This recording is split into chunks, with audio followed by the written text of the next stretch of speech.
You don't belong here. The voice cut sharp across the training field, clean and cold like steel under the Texas sun, and every conversation within 50 yards seemed to collapse into silence as Lieutenant Ryan Cole stepped forward, boots grinding against the gravel line, his crisp uniform untouched by dust, his posture rigid with the kind of authority that hadn't yet been tested. The old man didn't move, didn't even shift his weight, just stood there at the edge of the restricted zone as if the boundary lines painted. On the ground meant nothing to him, his worn jacket hanging loose over his frame, the fabric faded in places where time had rubbed it thin, his hands relaxed at his sides, fingers still, steady, as though they remembered something the rest of the world had forgotten. Cole tilted his head slightly, studying him with a narrowing gaze, the kind reserved for problems that shouldn't exist, and behind him a few younger soldiers slowed their pace, their attention drawn not by the man himself, but by the tension beginning to coil in the air, subtle at first, like heat rising off asphalt. I said. Cole continued, louder now, projecting for the benefit of the small audience forming at a distance. This area is restricted. You're either lost, or you're ignoring orders. The old man's eyes lifted then, pale and steady, not defiant, not submissive, just present, and for a brief second something about that look didn't sit right, though Cole couldn't have said why. A breeze rolled across the field, carrying with it the dry scent of dust and distant engine oil, rattling the loose edge of a nearby range flag, and the old man's gaze flicked toward it instinctively, tracking the movement with quiet precision before returning to the lieutenant as if the interruption had been more relevant than the confrontation itself. Sir, one of the privates muttered under his breath, barely audible. Should we call this in? But Cole raised a hand without looking back, silencing him, unwilling to surrender control of the moment. You got an ID? Cole asked, stepping closer now, close enough that the shadow of his cap brim cut across the old man's face, dividing it into light and dark, expectation hanging in the space between them. The old man said nothing, and that silence pressed harder than any argument could have, stretching just long enough to make the watching soldiers exchange uncertain glances. Cole exhaled slowly through his nose, the patience in his posture beginning to fracture, replaced by something sharper, something that needed resolution. Look, he said, lowering his voice, though the edge remained. I don't know what you think this is, but you don't. Just walk onto a live training ground. Not here. Not today. Still nothing. No apology, no explanation, just that same quiet presence, as if the words were passing through him without leaving a mark. Somewhere behind the line, a phone lifted, recording, the faint glint of its screen catching sunlight, and the moment shifted again, no longer just an interaction but a spectacle, a test unfolding in real time. Cole straightened, decision settling into his shoulders, and gestured toward the perimeter with a firm, decisive motion. Escort him out, he ordered, not raising his voice this time, because he didn't need to. The authority in it was enough, or at least it should have been. But the old man didn't move, not an inch, and when he finally spoke, his voice was low, worn with age but anchored by something deeper, something unshaken. You might want to call your colonel, he said, and the words didn't sound like a request, they landed like a fact, quiet, immovable. And for the first time since the exchange began, the air didn't just feel tense, it felt wrong, as if something unseen had just shifted beneath the surface and no one there yet understood what they were standing on. Lieutenant Cole let out a short laugh, the kind that carried just enough disbelief to invite the others to join in, and a few of them did, low and uncertain at first, like they were waiting for permission to find it funny. He took another step closer, closing the gap until he stood barely a foot away, his shadow fully covering the old man now. And for a moment he studied him again, this time longer, searching for something that would justify the interruption, some visible sign that this was more than just an old civilian who had wandered too far. But all he saw was the same worn jacket, the same still posture, the same quiet eyes that did not waver under scrutiny. My colonel does not get called because someone feels like it, Cole said, his voice tightening, the earlier edge sharpening into something colder, more deliberate. Especially not by someone who cannot even follow a simple boundary line. And he gestured again toward the painted marker on the ground, as if the faded stripe carried more authority than anything else present. The old man's gaze shifted briefly to the line, then back to Cole, and there was no challenge in it, no defiance, just a calm acknowledgement, as if he had seen lines like that drawn and erased more times than anyone here could imagine. Behind them, the small cluster of soldiers had grown, boots crunching lightly as they adjusted positions, forming a loose half-circle, drawn not by orders but by instinct, because something about the exchange refused to resolve itself the way it should have. One of them, a specialist with a tablet still in his hand, leaned toward another and whispered, "Who is this guy?" But the question hung unanswered, swallowed by the tension pressing down on the group. Cole exhaled again, slower this time, forcing control back into his posture, and reached for his radio, not to call anyone, but to let the gesture speak for him. A reminder that he held the authority here, that he controlled what happened next. "You have two options," he said, each word measured. "You leave on your own, or you get escorted out. That is it." And he held the silence after it, expecting compliance, expecting movement, expecting something to break the stalemate. But the old man did not move, not even a shift of his boots against the gravel. And when he spoke again, it was just as quiet as before, almost lost under the distant hum of engines from the far side of the base. "I already told you what to do," he said, and there was no urgency in it. No rise in tone, just a steady certainty that seemed completely out of place. The breeze picked up again, stronger now, tugging at loose fabric, carrying dust in thin spirals across the field, and the range flag snapped once, sharply, the sound cutting through the moment like a marker, and for a brief second Cole's attention flickered toward it before snapping back, irritation now fully replacing curiosity. "You do not give orders here," he said. And this time his voice carried, loud enough that conversations further down the line stopped entirely, all eyes drawn to the confrontation. "I do," and he turned slightly, motioning to two soldiers nearby. "Escort him out." And they hesitated. Just for a fraction of a second, not out of disobedience but uncertainty, because something in the old man's stillness made the simple act feel heavier than it should have. Off to the side, Sergeant First Class Grant had been watching from near the equipment racks, his arms crossed loosely, his expression unreadable, but his eyes sharp, tracking every detail, the way the old man stood, the way he spoke, the way he did not react when he should have, and a slow, uneasy recognition was beginning to form, not a clear memory, not a name yet, just a feeling that something about this was wrong, deeply wrong. As the two soldiers stepped forward, Grant's gaze dropped briefly to the old man's hands, then to the set of his shoulders, the balance of his stance, and something clicked, subtle but undeniable, like a half-remembered signal finally coming into focus, and without saying a word to anyone around him, Grant reached for his own phone, turning slightly away from the group, his movements small, deliberate, careful not to draw attention, because whatever this was, it was not something you handled out loud. And as his thumb hovered over the contact he had not used in months, he glanced back once more at the man standing alone at the line, still unmoving, still silent, as if the entire situation had already played out in his mind long before anyone else realized they were part of it. The two soldiers slowed as they approached, not out of hesitation they could explain, but because something about the man in front of them did not fit the script they had followed 100 times before, and one of them, a young private barely out of training, glanced sideways at his partner as if silently asking whether this felt wrong to him too. Lieutenant Cole noticed the delay immediately, his jaw tightening as the moment stretched longer than it should have, and he took a step forward, his voice cutting and sharper now. "That was not a suggestion," he said, each word landing with controlled precision. "Move him out."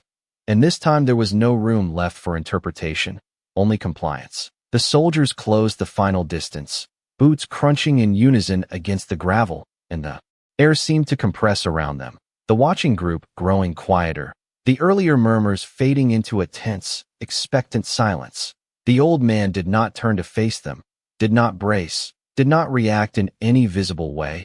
He simply remained where he was, his attention drifting once more toward the range flag as it shifted direction again, the fabric snapping once before settling, and his eyes followed it with a subtle calculation, as if measuring something no one else could see.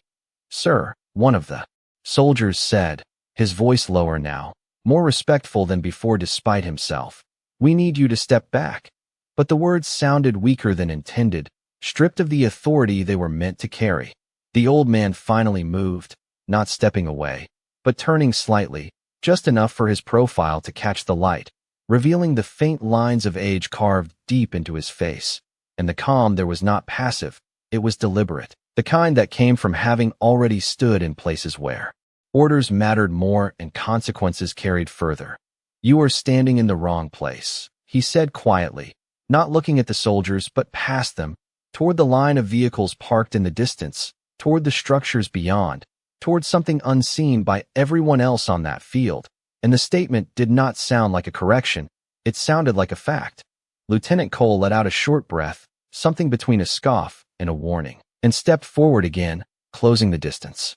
Himself now, unwilling to let control slip any further. "No," he said, his voice firm. "You are." And he gestured sharply toward the boundary line once more, reinforcing the visible rules of the space as if repetition alone would resolve the imbalance. Off to the side, Sergeant First Class Grant had already turned away, his phone pressed low near his chest, his voice barely above a whisper as the line connected. "Sir, this is Grant," he said, keeping his tone steady, controlled. "I need you to listen carefully." And he paused, eyes flicking back toward the scene unfolding, watching as Cole stepped even closer to the old man, watching the soldiers hold their uncertain positions, watching the crowd lean in without realizing they were doing it. "There is a man on the training ground," Grant continued, choosing each word with precision. "Name is Thomas Hale." And the moment the name left his mouth, something on the other end of the line shifted, not audibly at first, just a change in silence, the kind that carries weight. Back at the line, Cole's patience had worn thin, the subtle tension now giving way to visible frustration. "Last chance," he said, louder now, for everyone to hear, for the situation to end the way it was supposed to. "You walk out, or we walk you out." And the ultimatum hung in the air, sharp and final. The old man did not respond immediately, and in that pause, the wind moved again, sweeping across the field in a low, steady current, lifting dust and thin veils that drifted between them. And for a brief second, everything seemed to slow, the movement, the sound, even the breath in the air, as if the moment itself was waiting. Then the old man spoke, not louder, not stronger, just clearer. "You are about to make a mistake," he said, and there was no threat in it, no warning tone, just a quiet certainty that settled heavier than anything else he had said so far. And somewhere behind the line, Sergeant Grant's grip tightened slightly on the phone as the voice on the other end finally responded.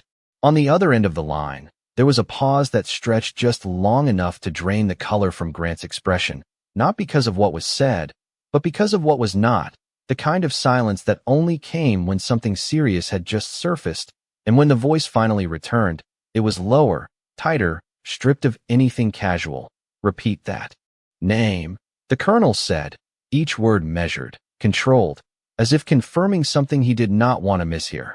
Grant swallowed once, eyes still fixed on the scene ahead where Lieutenant Cole now stood directly in front of the old man, the tension between them no longer subtle. "Thomas Hale, sir," he said again, clearer this time, and he could almost feel the shift travel through the line, like a current snapping into place.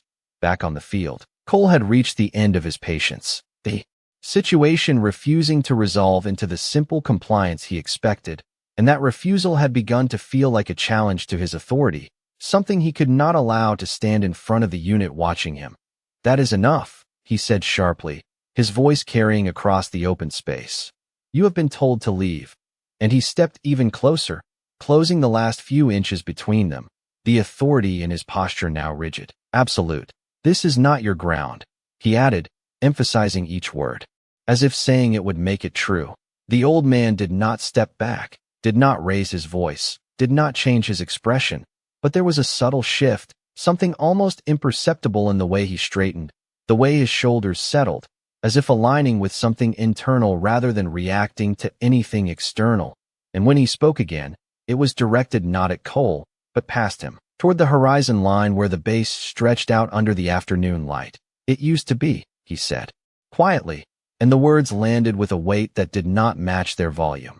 A ripple moved through the watching soldiers, not loud, not obvious, but enough to break the uniform stillness, enough to make a few of them exchange quick glances, uncertainty creeping into their posture, because the confidence they had in the situation was no longer clean, no longer simple.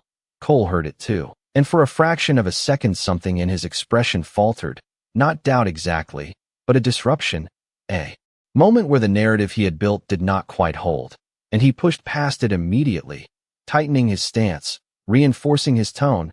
"That does not matter," he said, more forcefully now. "What matters is right now." And he turned his head slightly toward the soldiers behind him. "Move him," he ordered again, the command sharper this time. Final. The two soldiers stepped forward once more, closer now than before, the space between them and the old man almost gone, and yet neither of them reached out. Not yet, because something in the air resisted it, something unseen but undeniable, like stepping into a current that pushed back without warning.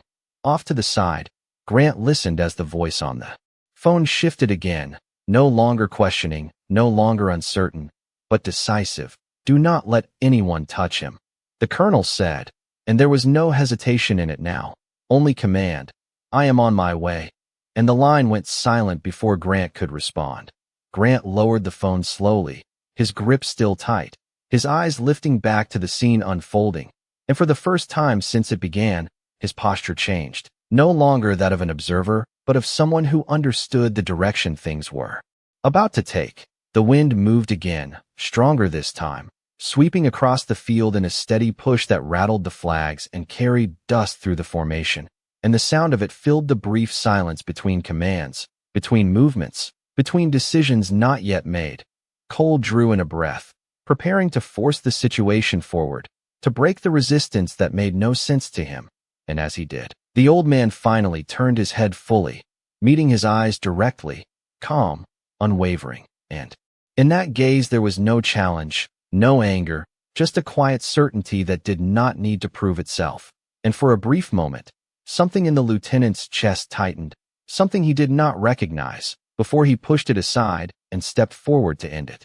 The moment stretched thin as Lieutenant Cole stepped forward, his boot stopping just short of the invisible boundary between authority and something he could not yet define, and the two soldiers beside him shifted again, closer now, their hesitation tightening into something more noticeable, something the rest of the formation could feel without understanding. One of them lifted his hand slightly, not fully committing, just enough to test the space between them and the old man, as if expecting resistance from something unseen rather than from the man himself.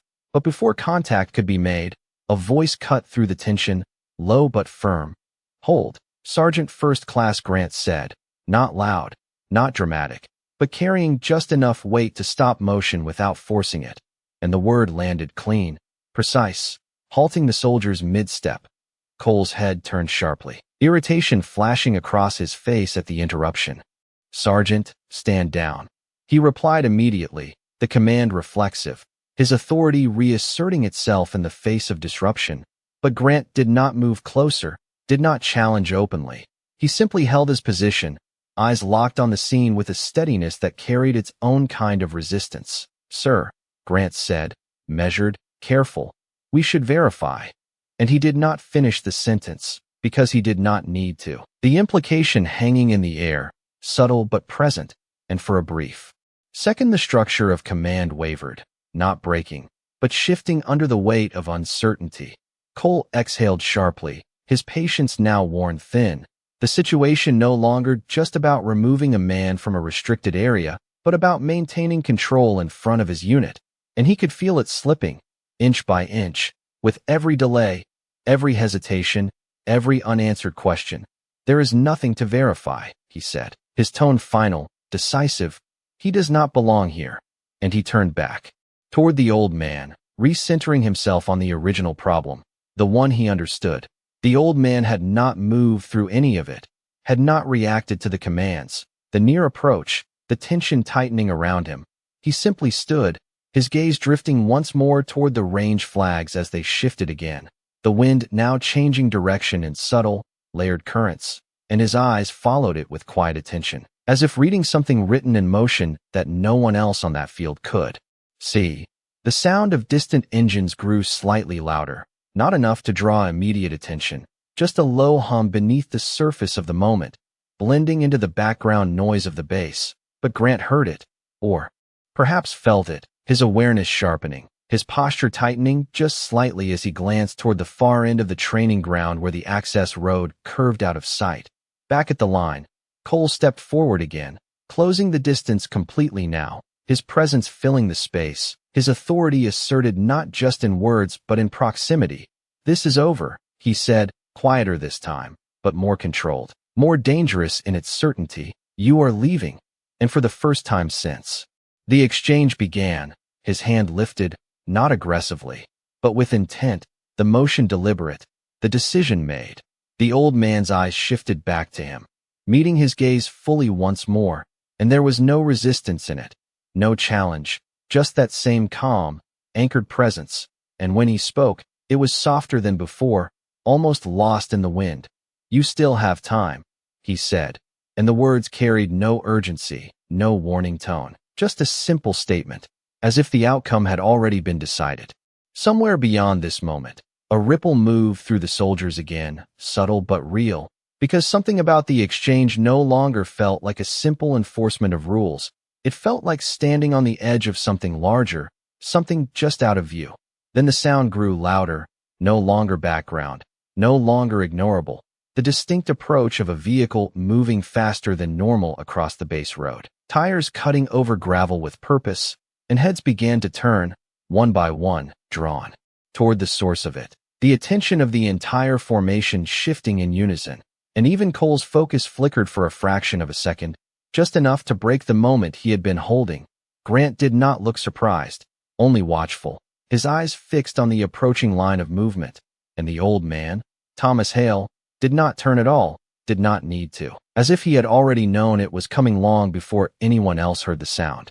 The vehicle did not slow as it entered the edge of the training ground, its tires cutting sharply over loose gravel, sending a low arc of dust trailing behind it.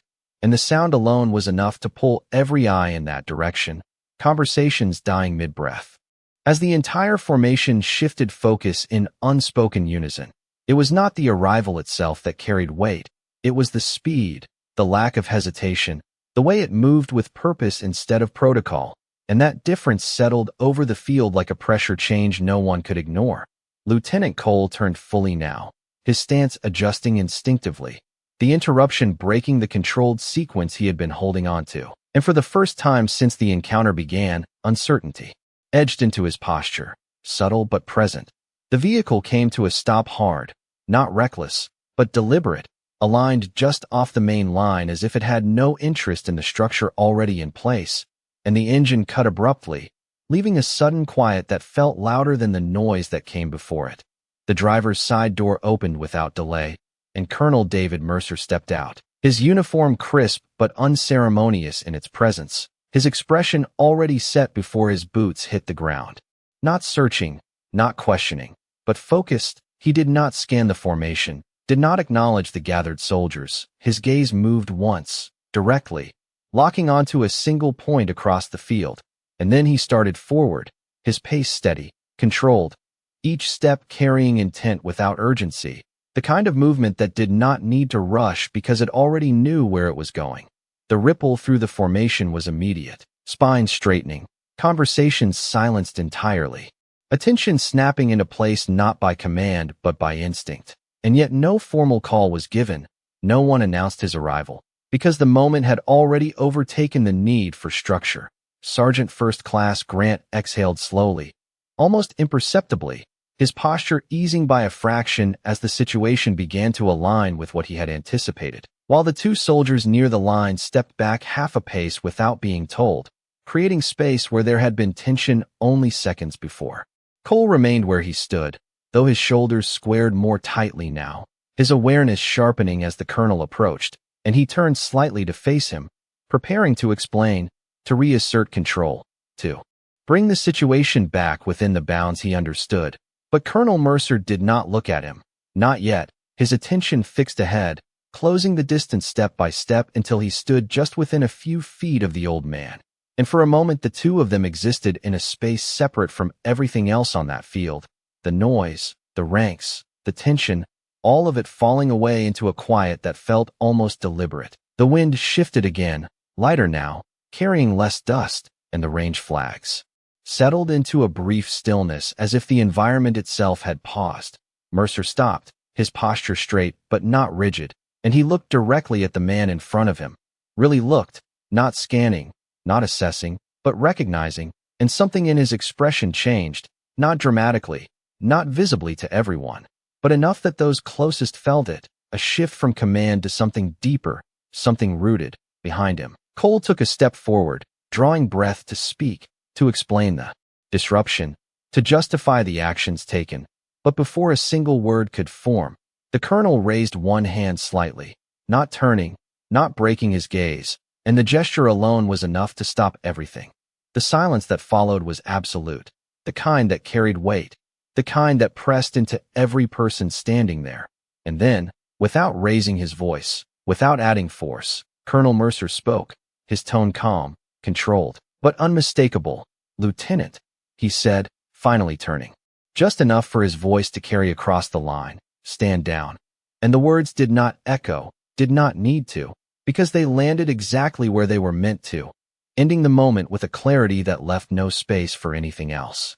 The words did not echo, but they did not need to, because the effect was immediate and absolute, like a switch flipped in the center of the field, and Lieutenant Cole froze where he stood, the command cutting clean through everything he had been building, every assumption, every decision, every ounce of authority he thought he held in that moment.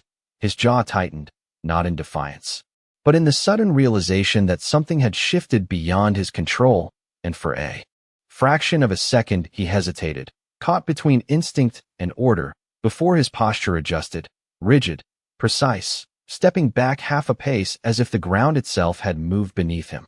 The two soldiers nearest the old man withdrew fully now, their hands lowering, their stance resetting into something more formal, more careful, and the subtle tension that had been building around them dissolved into a different kind of pressure, one that carried weight rather than uncertainty, across the line. The watching formation straightened almost in unison, not because they were told to, but because the presence of the colonel had redefined the space entirely, turning what had been a confrontation into something else, something quieter but far more significant. Colonel Mercer remained still for a moment after giving the order, his gaze returning to the man in front of him, and there was no rush in his movement, no need to escalate, because the situation had already been resolved the moment he spoke. The wind eased slightly, the flags settling into a steady direction, and the dust that had been swirling moments before began to fall back to the ground, the environment itself seeming to mirror the shift in control. Cole drew in a slow breath, his mind catching up to the reality unfolding, and though he did not speak, the question was there, unspoken but clear in the set of his shoulders, in the way his eyes flicked briefly toward the old man, and then back to the colonel, searching for context he did not have. Sergeant First Class Grant watched from the side, his expression unchanged, but there was a quiet confirmation in his stance, a recognition that the line had been crossed and then corrected in the only way it could have been.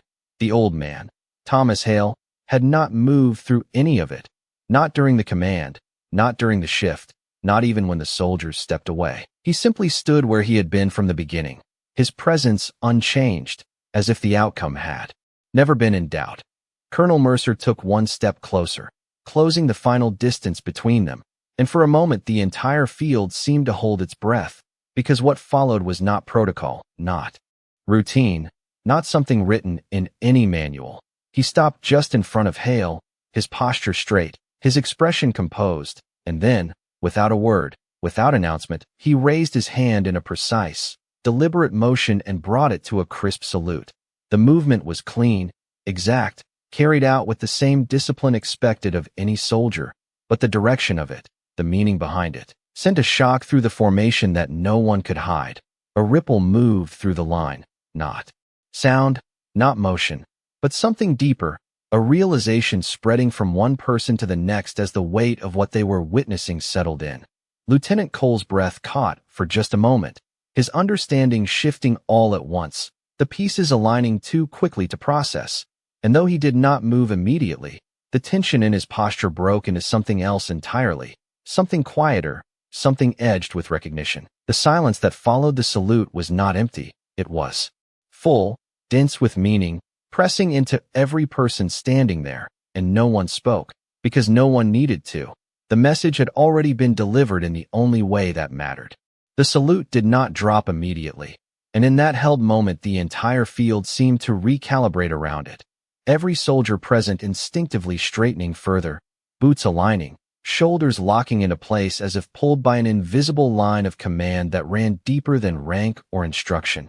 The air felt different now, heavier, quieter, not with tension but with recognition. And even those who did not understand fully could feel that something significant had just been revealed without a single explanation. Colonel Mercer lowered his hand slowly, the movement controlled, deliberate, and when he did not step back, did not break the space between them. Instead, he remained exactly where he stood, his attention still fixed on Thomas Hale with a level of respect that could not be mistaken. Hale returned the gesture in his own way, not with a formal salute, but with the slightest incline of his head, subtle, measured, the kind of acknowledgement that carried weight without ceremony. And for a moment the exchange existed entirely outside the presence of everyone else on that field. Behind them, Lieutenant Cole stood motionless, his earlier certainty replaced by a quiet unraveling as the reality of the situation settled into place. Each detail he had dismissed now returning with new meaning.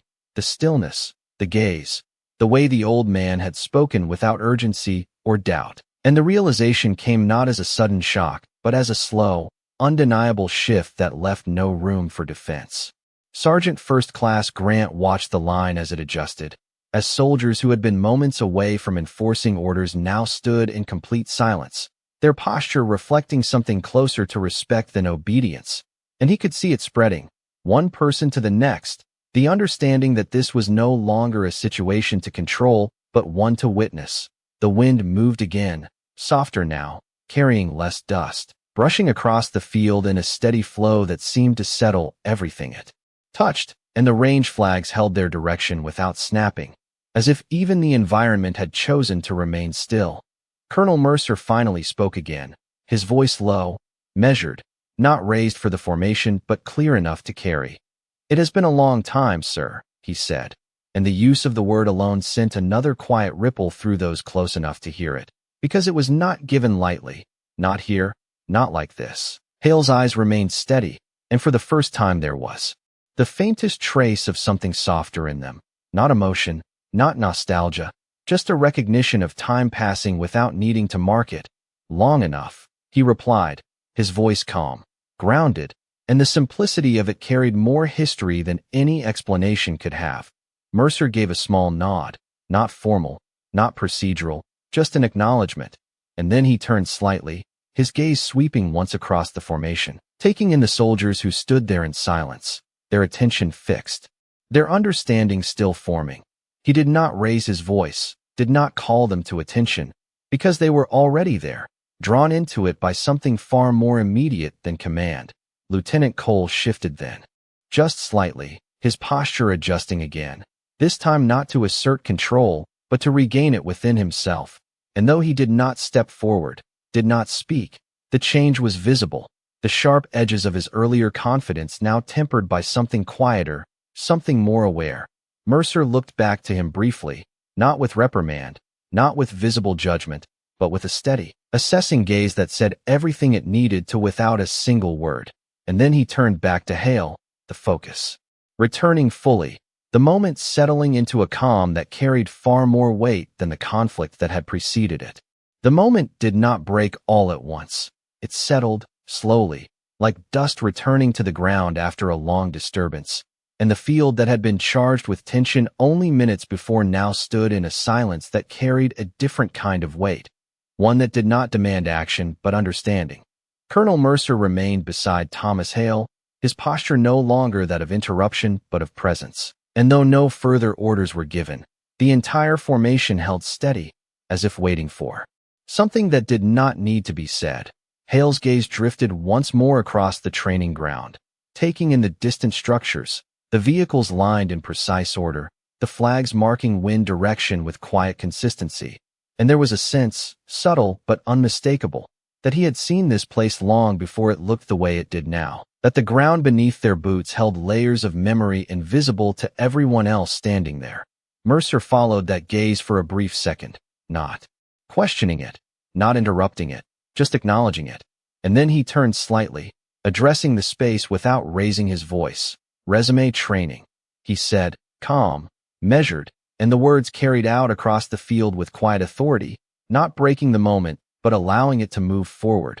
The soldiers did not react immediately, not because they had not heard, but because they needed a second longer to process what had just taken place, to adjust from the confrontation they had witnessed to the understanding that had replaced it.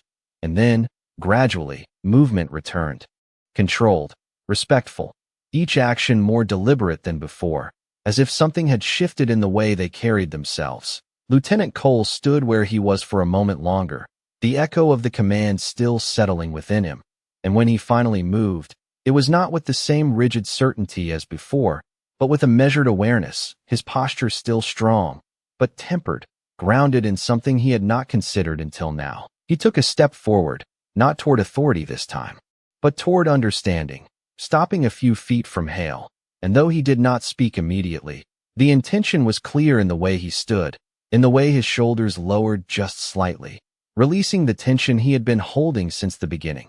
Hale turned his head just enough to acknowledge him, his expression unchanged, calm, steady, and for a brief second the noise of the field faded again, leaving only the space between them. Cole drew a breath, controlled, deliberate, and when he spoke, his voice carried none of the earlier sharpness, only clarity. Sir, he said, and the word came without hesitation this time, without doubt, because it no longer needed justification. Hale gave the slightest nod, not accepting, not dismissing, just acknowledging, the same way he had acknowledged everything else, quietly, without demand. Mercer watched the exchange without interruption, his expression composed. And there was no need for correction, no need for reinforcement, because the shift had already taken place where it mattered. The wind moved gently across the field again, steady, predictable, and the flags held their direction without resistance, the environment settling fully into balance. Hale adjusted his stance slightly, not leaving, not lingering, simply existing within the space as it